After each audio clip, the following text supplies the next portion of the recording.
All right, it's the book that fired my lifelong love of reading, as it did for thousands of other young readers.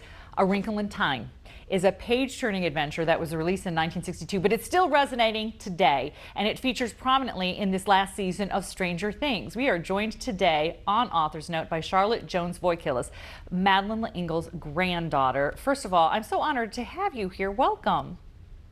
Thank you so much. I'm honored to be here.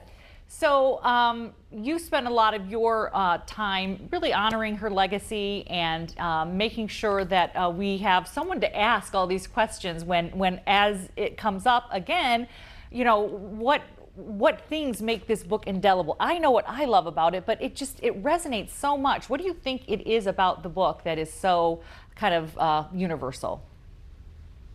I think one of the most powerful things about the book is the way it trusts children and the way it really treats them seriously as moral actors and people who can engage in the world. I think it offers children a vision of the universe that is both loving but also is realistic in that there are going to be things that there's going to be evil, there's going to be darkness, there's going to be insurmountable odds, and how do you find the tools you need in order to survive it? It is the first book that you go from reading, you know, little kid books. This is the first book that this first novel that was like propulsive. Like I remember being in the 5th grade and just, you know, one of those, I'm going to read, my parents tell you go to bed, you're still going to, it still happens for all kids that read this book. It's one of those books that hooks you and doesn't let you go. And that is obviously one of the things that the producers of Stranger Things thought as well. It really impacted them. I just wonder, what would your grandmother, do you think of all this new attention and the way that it is featured in the biggest TV show out there? I think she'd be humbled and gratified and surprised.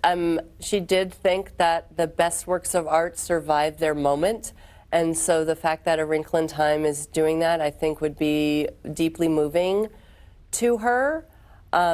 So surprised, but also really happy about it. And when I also didn't realize this, getting ready for this, I'm thinking all Wrinkle in Time, all Stranger Things, but I love this and I have to get it now. You wrote a biography of your grandmother. Will you tell me a little bit about that? Because as much as I've read about A Wrinkle in Time, and I don't know as much about your grandmother. Will you talk about the biography that you wrote? Sure. I wrote two. I wrote a middle grade biography with my sister called Becoming Madeleine, and there's also a picture book biography I wrote with Jennifer Adams called A Book Too Can Be a Star. And she was an only child born in New York City. She had books as her companions. She was alone a lot of the time, but not lonely because she had her books.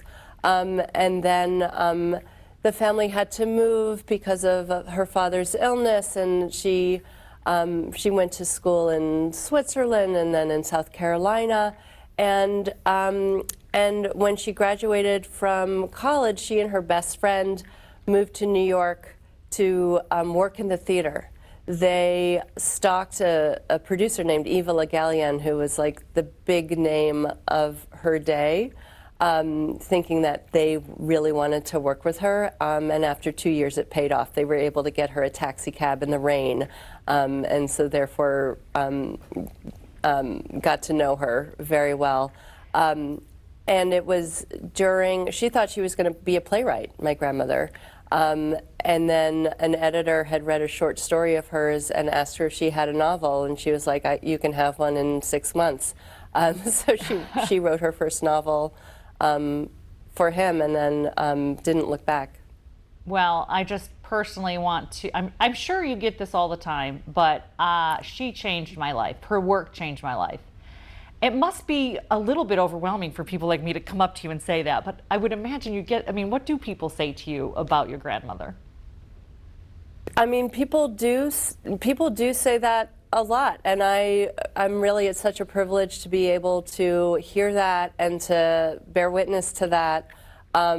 It's wonderful to hear. I think it's very powerful when a book changes someone's life, and then for someone to be able to share that is also very powerful.